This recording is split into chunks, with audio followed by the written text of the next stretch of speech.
안녕하십니까. 부활주일이 지나고 첫 번째 금요일입니다.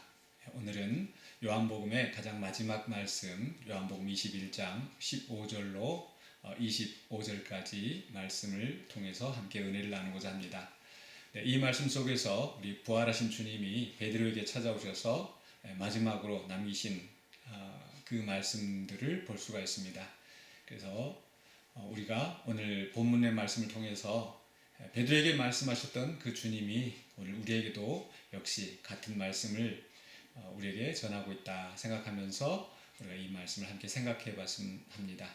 네, 적어도 이 말씀 속에서 우리 주님께서 세 가지 말씀을 베드로에게 주신 것 같아요. 먼저 15절로 17절까지 우리 보겠습니다.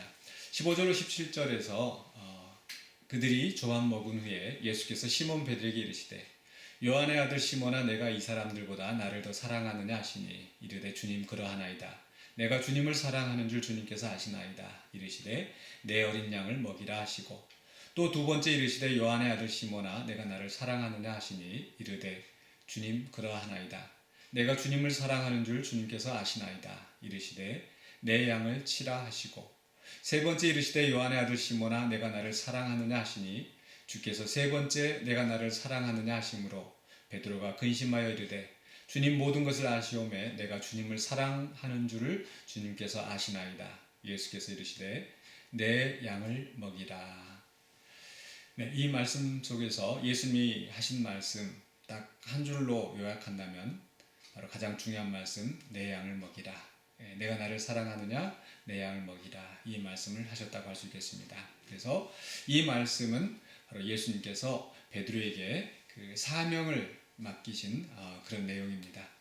사실 그 전에 베드로가 예수님을 부인한 적이 있었죠. 바로 예수님께서 십자가에 못 박히실 때, 또 예수님이 그 전에 체포당하실 때, 고난당하실 때 베드로는 예수님을 3번이나 부인했습니다.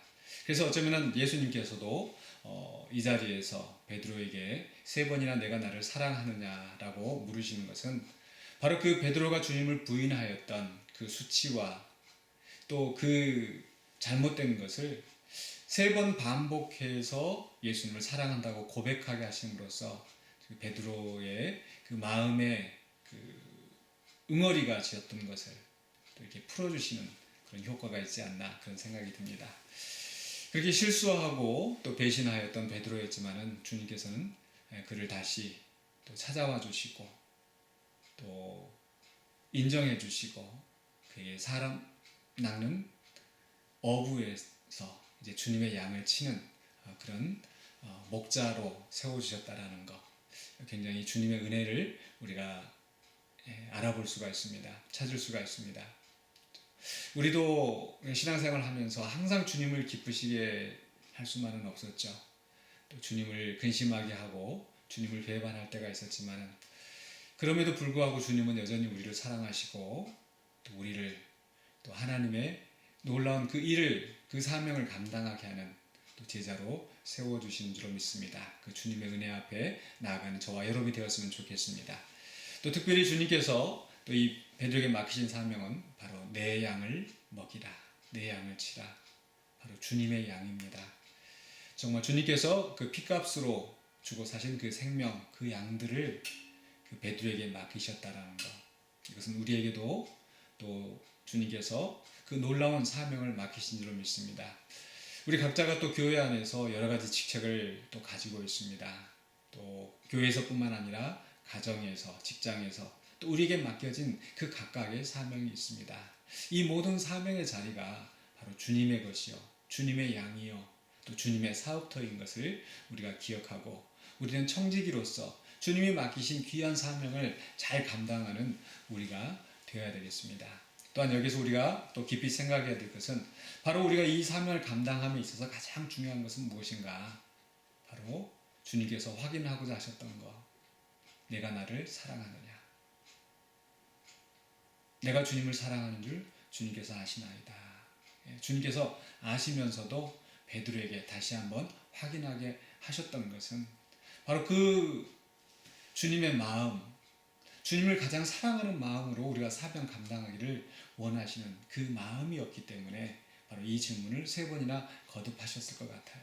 그렇기 때문에 우리가 가정에서 또 교회에서 직장에서 우리가 각각 맡은 그 사명을 감당함에 있어서 우리를 위하여 십자가에 못 박혀 죽으신 그 놀라운 주님의 그 사랑, 그 은혜에 감격하여 그 은혜에 대한 그 반응으로 우리가 이 사명을 감당하는 자가 되어야 되겠습니다. 그것이 나의 공로나 나의 자랑이 아니라 정말 주님의 은혜에 감격하여서 하는 그런 반응으로 주님의 사랑에 보답하는 그 사랑으로 우리가 함께 이 사명을 감당해야 되겠습니다.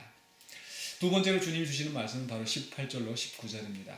내가 진실로 진실로 내게 이르노니 내가 젊어서는 스스로 띠뛰고 원하는 곳으로 다녔거니와 늙어서는 내 팔을 벌리리니 남이 내게 띠띠우고 원하지 아니하는 곳으로 데려가리라. 이 말씀을 하시면 베드로가 어떠한 죽음으로 하나님께 영광을 돌릴 것을 가리키심이러라. 이 말씀을 하시고 베드로에게 이르시되 나를 따르라 하시니, 여기서 예수님의 두 번째 베드로에게 하신 말씀이 나옵니다. 베드로가 어떤 죽음을 당하게 될 것인지를 예고하셨습니다. 바로 그전에는 베드로는 자기 마음대로 다녔고 또 실수하고 주님을 부인하고, 그러나 이제는 베드로가 정말 주님을 위하여서 또 하나님의 영광을 위하여서 정말 숭고한 그런 순교의 죽음을 감당하게 될 것을 예수님께서 말씀하신 거죠. 이 말씀, 바로 예수님의 말씀의 핵심은 바로 나를 따르라. 이게 바로 주님이 베드로에게 하신 두 번째 말씀이라고 생각합니다. 즉 우리가 이 사명을 감당함에 있어서 우리가 희생을 각오해야 된다는 거죠. 적어도 주님의 양을 쳤으면, 또 주님 주신 사명을 맡겼으면 이 정도 대가가 있어야 되는 게 아닐까, 이 정도 보상이 있어야 되는 게 아닐까. 그렇죠? 우리는 뭔가 일을 하면은 그에 따르는 마땅한 대가와 보상을 기대하게 됩니다. 그런데 우리가 주님이 맡기신 그 사명을 감당했을 때 어쩌면 이 세상에서 우리가 그 대가와 보상을 받지 못할 수도 있다라는 거죠. 주님을 잘 믿기 때문에 그저 복받고 열심히 신앙생활을 하기 때문에 모든 것이 잘 풀리고, 물론 그렇게 될 때도 있고 또 그렇게 되기를 바라는 마음이 우리의 자연스러운 생각이겠지만, 그러나 그렇지 않을 수도 있다는 거죠. 그렇기 때문에 우리가 이 사명을 감당하면서 우리가 이 땅에서 정말 우리가 기대하는 만큼 복을 누리지 못한다 할지라도, 그런 즐거움을, 유익을 누리지 못한다 할지라도 그것이 실패로 끝나는 것이 아니라는 것을 기억해야 되겠습니다. 바로 그것은 하나님의 영광을 위한 희생이었다라는 것. 이제 베드로가 부활하신 주님을 만나고서 바로 이제 그런 말씀을 들을 수 있을 만큼, 그 전에 예수님은 베드로에게 네가 나를 부인할 것이다 라고 예고했었죠. 그 예고한 대로 베드로는 정말 부인했었습니다. 그러나 이제는 주님께서 베드로를 향하여서 네가 어떠한 죽음으로 또 하나님께 영광을 돌릴 것인지 바로 그것을 말씀하셨어요. 그래서 그 일도 그렇게 이루어질 줄로 믿습니다. 전설에 의하면 베드로는 그 십자가에 못 박혀 죽는 그 죽음 앞에서 내가 어떻게 주님처럼 내가 못 박혀 죽을 수 있나, 그래서 거꾸로 십자가에 매달려 죽었다는 그런 이야기도 있습니다. 어느 정도 사실인지 우리가 확인할 길이 없지만, 그러나 분명한 것은 베드로는 정말 주님을 위하여서 순교하며 그 죽음을 통하여서 하나님께 영광을 돌렸다는 사실입니다. 우리도 우리가 주의 사명을 감당하면서 때로는 사람들의 조롱과 또 인정받지 못하는 또 그런 아픔이 있을 수도 있습니다. 때로는 박해를 견뎌야 될 때도 있을 거고요. 그러나 그것이 실패가 아니라 정말 하나님의 영광을 위한 거룩한 순교의 길인 것을 기억하고 또 그 희생을 각오하며 함께 사명을 감당하는 우리가 되어야 되겠습니다. 세 번째로 주님께서 베드로에게 하셨던 말씀은 이제 20절로 23절까지인데요. 25절까지 우리가 읽겠습니다. 베드로가 돌이켜 예수께서 사랑하시는 그 제자가 따르는 것을 보니 그는 만찬석에서 예수의 품에 의지하여 주님을 파는 자가 누구오니까 묻던 자더라. 이에 베드로가 그를 보고 예수께 여짜오되 주님, 이 사람은 어떻게 되겠사옵나이까? 예수께서 이르시되 내가 올 때까지 그를 머물게 하고자 할지라도 내게 무슨 상관이냐? 너는 나를 따르라 하시더라. 이 말씀이 형제들에게 나가서 그 제자는 죽지 아니하겠다 하였으나 예수의 말씀은 그가 죽지 않겠다 하신 것이 아니라 내가 올 때까지 그를 머물게 하고자 할지라도 내게 무슨 상관이냐 하신 것이더라. 이 일들을 증언하고 이 일들을 기록한 제자가 이 사람이라. 우리는 그의 증언이 참된 줄 아노라. 예수께서 행하신 일이 이외에도 많으니 만일 낱낱이 기록된다면 이 세상이라도 이 기록된 책을 두기에 부족할 줄 아노라. 네. 예수님과 베드로의 대화 가운데 그 예수님의 사랑하시는 제자에 대한 이야기가 나옵니다. 바로 이 복음서를 쓴 바로 세베대의 아들 요한이라고 생각되죠. 그 요한에 대해서 지금 이제 요한복음의 저자는 마지막에 바로 자신에 대한 그 대화를 바로 기록하고 있습니다. 베드로가 주님께 물은 거죠. 이 사람은 어떻게 되겠습니까? 라고 했었을 때 주님이 하셨던 그 말씀, 바로 그게 베드로에게 하신 이제 세 번째 말씀인데요. 내가 올 때까지 그를 머무게 하고자 할지라도 내게 무슨 상관이냐? 너는 나를 따르라. 앞에서도 너는 나를 따르라 말씀하셨죠. 여기서 초점은 내게 무슨 상관이냐라고 베드로에게 말씀하시는 거예요. 우리는 자꾸 다른 사람과 비교하고 비교하는 그런 성향이 있는 것 같아요. 그런데 다른 사람과 비교하는 것은 어떤 때는 도움이 되지 않을 때가 많은 것 같습니다. 예를 들어서 달리기를 하는 선수가 열심히 그 결승점을 향하여서 달려가서 마지막 그 승리를 얻을 수 있을 터인데 자꾸 옆에 사람이 얼마만큼 왔나 그걸 보면서 그 시간이 더 늦어지는 거 아니겠습니까? 우리도 마찬가지로 신앙생활을 하면서 정말 주님을 바라보면서 주님이 맡기신 그 사명에 집중해서 가면 되는데 저 사람은 이렇게 했고 또 나는 이만큼 왔고 그 속에서 내 자랑이나 또는 다른 사람을 정죄하거나 판단하거나 이런 일로 인해서 오히려 시험에 들 수가 있다라는 거죠. 그래서 예수님이 하셨던 세 번째 말씀은 바로 우리의 사명에 집중하라. 다른 사람이 어찌하든지 우리가 사명에 집중하라는 거죠. 그래서 내가 있는 위치에서 다른 사람이 이만큼 했는지 또 다른 사람은 어떻게 했는지 그걸 가지고 거기에 신경을 분산시키지 말라는 겁니다.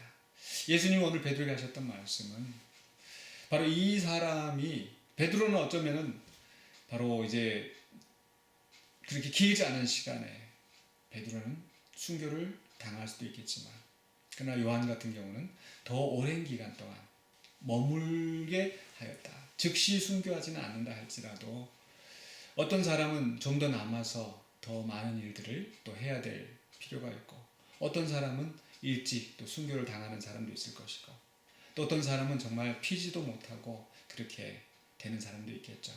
우리 신앙생활도 마찬가지입니다. 주님께서 우리에게 각자에게 주신 그 역할이 있고 때가 있고 그 사명이 은사가 각각 다를 수 있다는 거죠. 믿음의 정도가 다르고 그래서 우리가 다른 사람을 정죄하고 판단하고 또 다른 사람과 비교해서 내 자랑, 내 공로를 내세우지 아니하고 우리가 사명에 집중하여서 우리가 맡겨진 사명을 감당할 때 온전히 하나님께 영광을 돌리고 또 그리고 주님 앞에 가서 정말 칭찬받는 우리가 될 줄로 믿습니다. 바로 그 부활하신 주님이 우리를 찾아오셔서 우리의 허물을 다 덮어주시고 우리에게 맡기신 그 사명을 어떠한 희생을 각오해서라도 어떠한 어려움이 있다 할지라도 좌절하지 않고 끝까지 감당하면서 정말 주님 앞에 충성된 종으로 인정받는 저와 여러분이 되시기를 주의 이름으로 축원합니다. 아멘. 기도하겠습니다. 거룩하신 아버지 하나님 은혜를 감사합니다. 부활하신 주님을 통하여서 또 우리에게 말씀하신 그 음성을 듣습니다.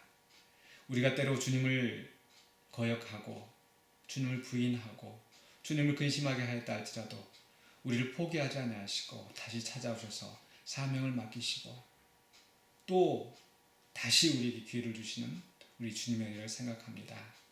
이제 다시금 부활주를 보내고 또 영광스러운 그 날을 바라보면서 우리도 각자에게 맡겨진 사명 온전히 감당하는 우리가 되게 하여 주시옵소서. 때로 주변의 사람들로 인하여서 낙심하거나 또 우쭐대지 않게 하여 주시고 온전히 주님만 바라보면서 주님이 가신 그 길을 우리도 감당하는 우리가 되게 하여 주시옵소서. 예수 그리스도 이름으로 기도하옵나이다. 아멘.